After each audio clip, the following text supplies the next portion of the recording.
ترکیب دو تیم رو من خدمت شما عرض کنم.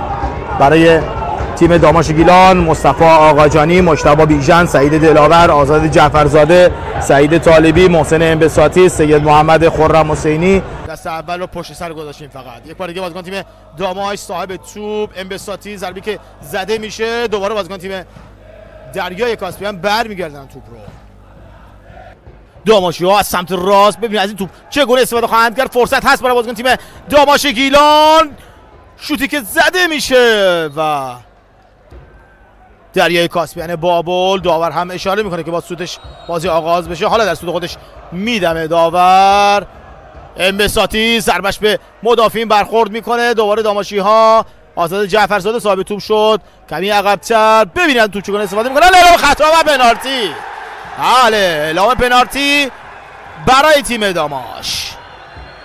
حالا دل تو دل هواداری تیم داماش نیست. سوت ناصر جنگی، ضربی که زده میشه و میگیره و در ریباند هم توپ رو به بیرون میزنن بازیکن تیم داماش. بهترین موقعیت خودشون رو خراب کردن.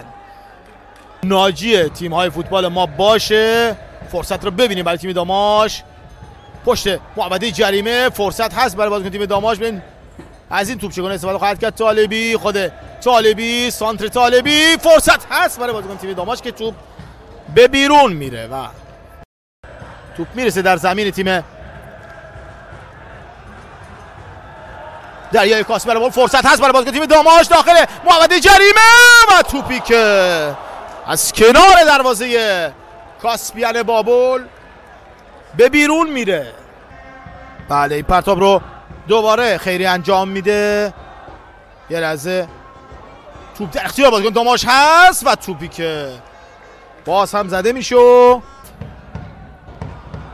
یک بار دیگه فرصت برای بازیکن تیم داماش و اعلام پنالتی. این بار پنالتی در نیمه دوم و باز هم نزدیکترین فرد به صحنه دورخیز پورغنبری. ضربه که زده میشه و گل برای تیم داماش گیلان. ورزشگاه رو به وجد میاره.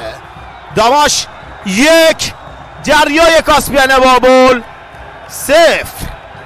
به هر حال آقای نعیمی بیاد و صاحب تیم بشه. فرصت هست برای بازیکن تیم داماش گیلان. طالبی توپ رو در اختیار داشت طالبی، اما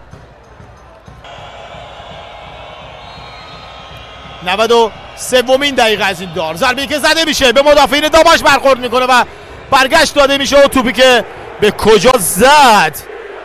علی خانلرزاده بیاد و پرتاب رو انجام بده. خود خانلرزاده پرتاب رو انجام میده داخل محوطه جریمه. فرصت هست برای بازیکن تیم دریای کاسپیان و گل. چه موقعی گل میزنن بازیکن تیم دریای کاسپیان و باز هم و اینجا سوت پایان این دیدار به صدا در میاد. چه نتیجه‌ای